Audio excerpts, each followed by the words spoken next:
should get together with small kind of people, should get together and talk to each other. Hello again, this is Positive Choices and I'm Mother Nature, and we have Women History Month today with my same series, African Folk Heritage Group, and we're going to be talking with them again, and we're going to be doing stories and all kind of entertainment. Enjoy. Okay.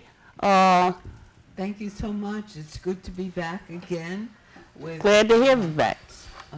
Songs and sounds about women, by women, and for women. We start with the drummer Owusu Slater.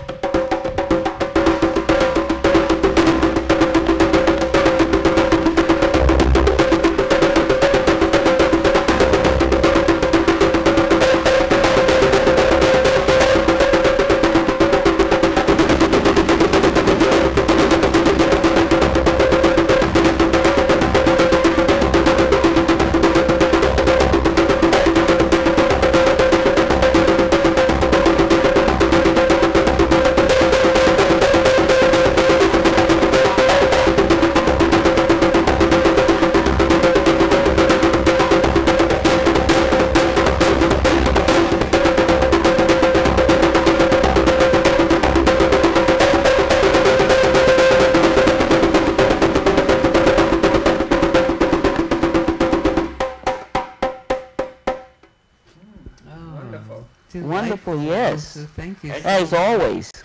Thank you so much. We welcome you to our women's program. We give you Thelma Ruffin Thomas.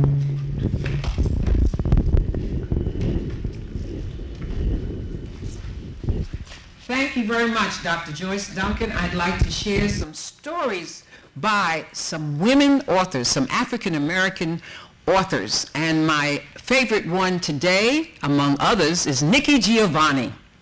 Legacies. Her grandmother called her from the playground. Yes, ma'am. I want you to learn how to make rolls, said the old woman proudly. But the little girl didn't want to learn how because she knew, even if she couldn't say it, that would mean when the old woman died, she would be less dependent on her spirit. So she said, I don't want to know how to make no rolls, with her lips poked out. And the old woman wiped her hands on her apron saying, Lord, these children. And neither of them ever said what they meant. And I guess nobody ever does. Nikki Giovanni, Legacies. Would you like me to continue with another one, Dr. Joyce Duncan? Oh, please do. Another one of my favorites is Maya Angelou. No loser, no weeper. I hate to lose something. Then she bowed her head. Not even a dime, I wish I was dead. I can't explain it. No more to be said. I really hate to lose something. I lost a doll once. I cried for a week. She could open her eyes and do all but speak. I believe she was took by some doll snatching sneak. And I really hate to lose something. A watch of mine once got up and walked away. It had 12 numbers on it and the time of day. I'll never forget it is all I can say. And I really hate to lose something. Now, if I felt that way about a watch and a toy, what do you think I feel about my lover boy? I ain't threatening you, madam, but he's my evening's joy. And I mean it. I really, really mean it. I really hate to lose something. That was great. Oh, delightful.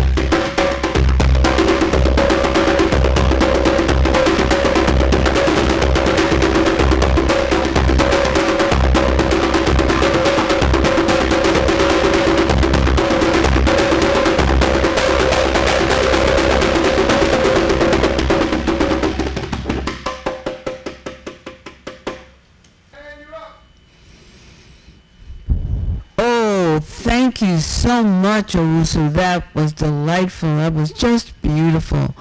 Please tell us some of the Garafuno tales and tribulations, trials and tribulations of the Garafuno women.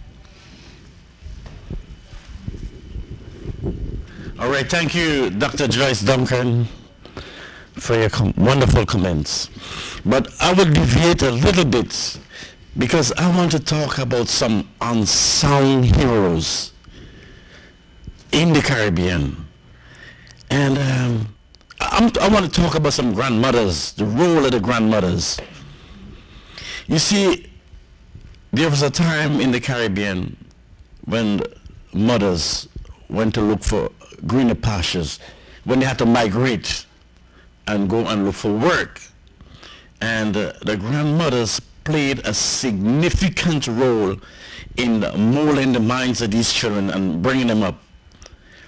They spoke sometimes in what we might call parables or sayings. So they will say sometime, wait, good neighbor, little donkey have big ears. It means that don't talk because the children would be listening. And one of the things that they teach you is that as a young kid, you learn to cook. The rice boiling, and when you see the water going down, calmly, don't throw in any, and take a spoon and take out a little grain and feel it. And so, little by little, you would learn how to cook.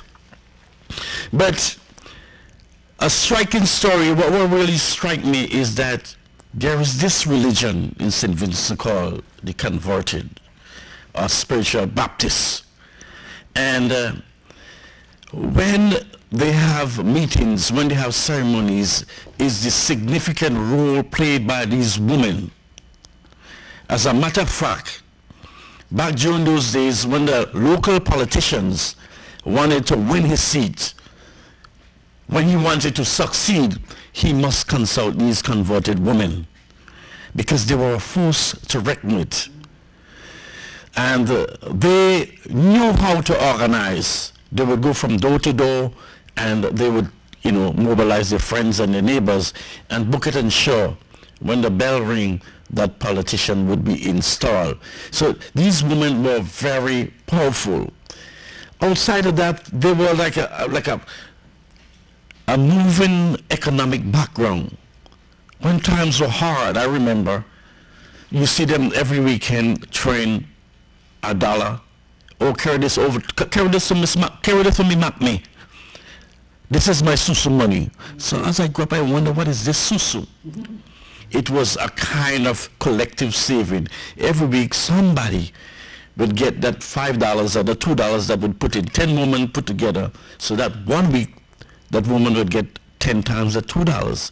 And that money they would save, they buy your school clothes, buy food for the house, and any other, even buy furnitures. So in a way, it was like a forerunner to the credit union. And these were started by women, a kind of social system.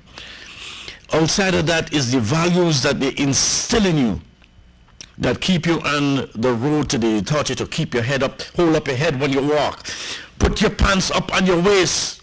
Hey, I wonder if these young people are hearing me today. Okay. And the manner in which, like you have respect for the elders, you come into the room, make sure you say good morning, because if you don't say good morning, you get what they call a come along, a shot behind your neck, and you never forget, or you get your ears ring, so you would remember what that ring is. You remember exactly, you have to say good morning. And I wonder what's happening. Back in the day, when you misbehave in school, the teacher put a licking on you. And don't you go home and complain to your grandmother, because she's going to come down to the school and she's going to put another one and tap you in front of the class. I don't know this whole thing about 911 and child abuse. So the grandmothers in the Caribbean was an institution by themselves. They played a pivotal role in the upbringing of the men and women of tomorrow. There are more stories to come. Thank you. Oh, so good. to hear about the culture of the Garifuna people. It's similar to the Caribbean, to Jamaica, as a matter of fact.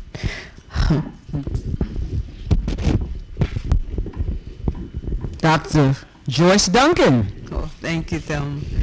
Langston Hughes' birthday was a couple of days ago, February 1st, 1902.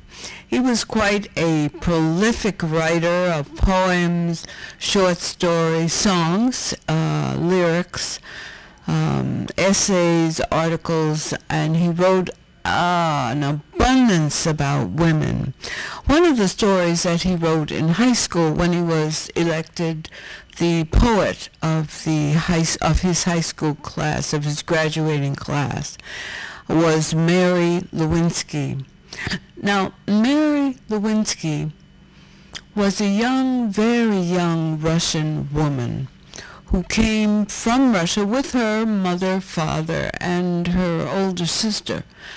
They came to the country and adapted to the customs and the ways of life quite quickly and quite well.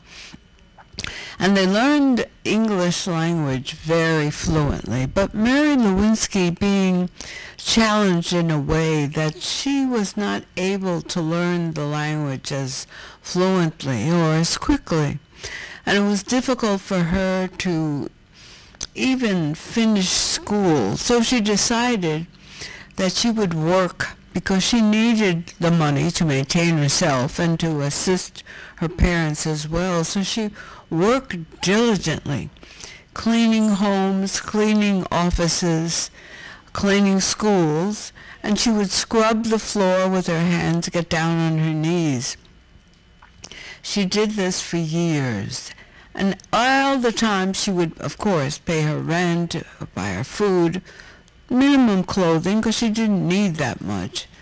And she would save most of her money until she met this very debonair, charming, and electrifying young man who swept her off her feet and magnified all of her money from her. Not quite all of it, but a great portion of it.